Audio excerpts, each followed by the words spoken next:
Ennesimo omicidio si è consumato la scorsa notte a Piscopo, frazione di Vibo Valentia. Domenico Labella, 51enne, è stato assassinato a colpi di pistola, mentre un'altra persona, Nazareno Galati, di 42 anni, è stato ferito in modo non grave. Secondo le prime ricostruzioni, prima dell'omicidio e della sparatoria, vi sarebbe stata un'accesa discussione. Sull'accaduto indagano i carabinieri.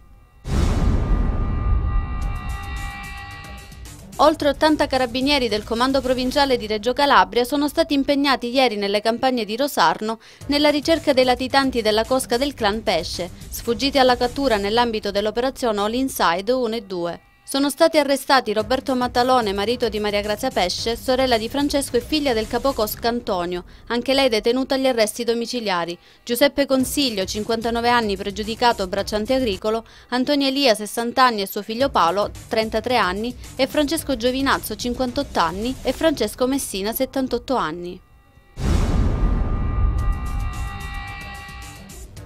La bandiera nera Jolly Roger di Goletta Verde di Legambiente quest'anno è andata al mare calabrese e quanto è emerso ieri mattina a Catanzaro nel corso della conferenza stampa al Palazzo di Vetro.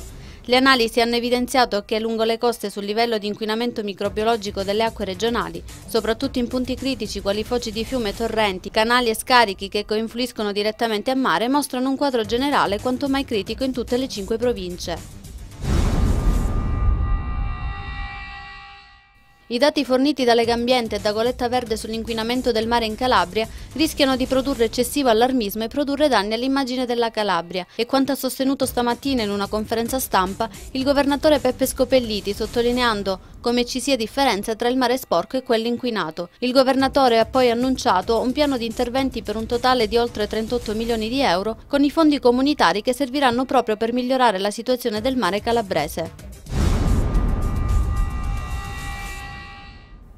Ha fatto tappa in Calabria ieri sera la tournée di uno dei jazzisti più noti ed acclamati al mondo, Wynton Marsalis, stella della musica jazz internazionale e altrettanto eccellente nella musica classica. Wynton è il primo e finora unico compositore jazz a essersi aggiudicato il premio Pulitzer per la musica. Ha vinto anche 9 Grammy Awards. Ad ospitare l'illustre musicista è il Parco Scolacium di Roccelletta di Borgia nell'ambito di Armonia d'Arte Festival.